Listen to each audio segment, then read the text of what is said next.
Hello guys, welcome to new video. రీసెంట్గా వచ్చిన ప్రోమోలో బర్నీ గారు ఒక డాటర్ అయితే వచ్చింది బిగ్ బాస్ హౌస్లోకి. రేపు ఒక కంటెస్టెంట్ సోలోలో అయితే రాబోతున్నారు. ఈ వీడియోలో అయితే మాట్లాడుకుందాం.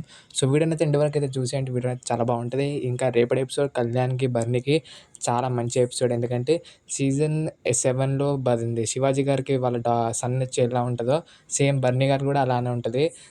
స్టోర్ రూమ్లో వాళ్ళ కూతురు ఉంటుంది. తర్వాతకి అందరూ వెళ్ళి చూడగానే బర్నీ అక్కడ ఉరుకుంటూ వస్తుంటాడు. సో అది మంచిగా అనిపిస్తుంది ఆ సీన్ మాత్రం.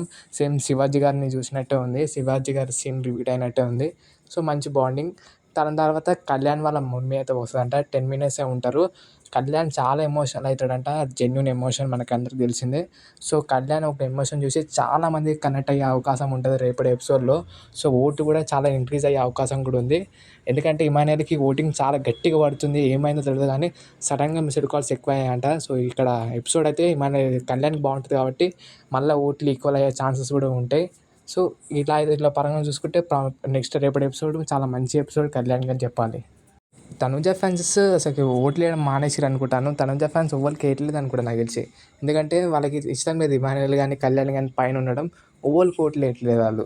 కళ్యాణ్ కానీ, ఇమాన్యుయల్ కానీ. బర్నీ గారికి వేస్తుర్రేమో. అందుకే బర్నీ గారు థర్డ్ ప్లేస్‌లో ఉన్నారు. బర్నీ గారికి అయితే థర్డ్ ప్లేస్ అయితే వచ్చింది ఒక వీక్ ఓటింగ్‌లో. సో మీకు ఎంతమందికి ఇది మంచిగా అనిపిస్తుంది?